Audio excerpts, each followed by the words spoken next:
కొత్త మద్యపాన సిస్టమ్ను తీసుకొచ్చి దోపిడీ చేసుకోవడానికి ప్రయత్నం చేసేటటువంటిది మీది మంచి ప్రభుత్వం ఎలా అవుతుందని అడుగుతా ఉన్నా. మంచి ప్రభుత్వాన్ని మీరు ఓదరగొట్టుకోవడం, మీరు డప్పాలు కొట్టుకోవడం తప్ప ప్రజలు ఎక్కడా కూడా ఇది మంచి ప్రభుత్వం, బ్రహ్మాండంగా ఉంది, జగన్మోహన్ రెడ్డి గారి ప్రభుత్వం పోయిన తర్వాత ఈ ప్రభుత్వం వచ్చింది, మేము హాయిగా ఉన్నాం అనుకోవడంలా.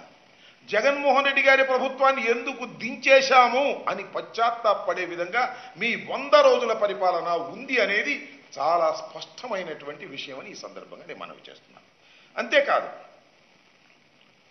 రాష్ట్ర ప్రభుత్వం కొత్తగా వచ్చింది. వస్తే నేను మనవి చేస్తున్నా, జగన్మోహన్ రెడ్డి గారి ప్రభుత్వం వర్షాలు వస్తాయని, వర్షాలు వచ్చినప్పుడు ఇసుక దొరకదని 80 నుంచి 85 లక్షల మెట్రిక్ టన్నుల ఇసుకను తీసుకొచ్చి స్టాక్ యార్డ్స్లో పెట్టారు. ప్రభుత్వం మారింది. ఏం చేశారండి చంద్రబాబు నాయుడు గారు? నేను అడుగుతా ఉన్నా, మీరు మీ ప్రభుత్వంలో ఉన్నటువంటి ఎమ్మెల్యేలు, కొత్తగా వచ్చిన ఎమ్మెల్యేలు మొత్తం ఇసుకను అమ్మేసుకున్నారుగా. సుమారుగా 60 లక్షల మెట్రిక్ టన్నుల ఇసుకని అమ్మేసుకున్నారు. మొత్తం ఫ్రీగా తీసేసుకున్నారు, వాళ్ళే అమ్మేసుకున్నారు, డబ్బులు వేసేసుకున్నారు. ఇది పెద్ద స్కామ్ అని మనం చేస్తున్నాం. ఇవాళ ఉచిత ఇసుక అన్నారు. ఎక్కడైనా ఉచితంగా ఇసుక లభిస్తుందా? ఒక ట్రాన్స్పోర్ట్ ద్వారా మాత్రమే దానికయ్యే ఖర్చు తీసుకుంటా ఉంటున్నారు. తడిసి మోపిడవుతుంది.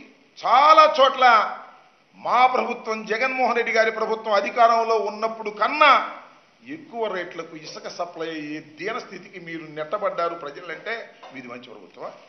ఎలా మంచి ప్రభుత్వం అని అడుగుతా ఉన్నా. ఇలా ఇసుక దోపిడీకి మీరు శ్రీకారం చుట్టి ఉచిత ఇసుక అని ప్రచారం చేసుకునేటటువంటి పరిస్థితికి మీరు రావడం చాలా బాధాకరమైనటువంటి అంశమని ఈ సందర్భంగా నేను మనవి చేస్తున్నాను. ఇక మద్యం చాలా గొప్ప విషయం ఇది. ఈ సందర్భంగా నేను చెప్పదలుచుకున్నాను.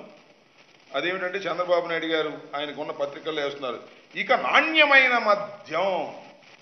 నాణ్యమైన మద్యం అంటే ఏంటో నాకు అర్థం కాదా. ఎంత తాగినా ఆరోగ్యం దెబ్బతిందా? అంత నాణ్యమైనటువంటి మద్యాన్ని మీరు సప్లై చేయబోతున్నారా? నాణ్యమైనటువంటి మద్యాన్ని సప్లై చేయడానికి మీకు ఎక్కడి నుంచి వనరులు వచ్చాయని అడుగుతా ఉన్నా. మద్యమేగా, తీసేయండి. ఇక మద్యం తాగటం హానికరం అనే పదాన్ని తీసేయండి. నాణ్యమైన మద్యం ఎంతైనా తాగండి అని చెప్పండి. ఇక నాణ్యమైన మద్యం అంట. చంద్రబాబు నాయుడు గారు అధికారంలోకి వచ్చి ఒక నాణ్యమైనటువంటి మద్యాన్ని తీసుకొచ్చి ప్రజలకు సరఫరా చేసేటటువంటి సరసమైన ధరలకు ప్రజలకు సరఫరా చేసేటటువంటి ఒక గొప్ప అవతారాన్ని చంద్రబాబు నాయుడు గారు నూతనంగా ఎత్తారు. నాకు బాగా గుర్తు, నేను కొత్తగా ఎమ్మెల్యే కాకముందు యూత్ కాంగ్రెస్ ప్రెసిడెంట్లో ఉన్నప్పుడు మా స్లోగన్ ఏంటో తెలుసా? నారావారి సారా పాలన డౌన్ డౌన్. ఇది మా మొదటి స్లోగన్ నేను రాజకీయాల్లోకి వచ్చిన కొత్తలో. నారావారి సారా పాలన అనేటువంటి పరిస్థితి ఉంది ఇవాళ. ఆ రోజున ఉమ్మడి రాష్ట్రంలో నారావారి సారా పాలన కొనసాగించినటువంటి పరిస్థితి మనం ఇవాళ గుర్తు చేసుకోవాలని మనం చేస్తున్నాం. ఉమ్మడి రాష్ట్రం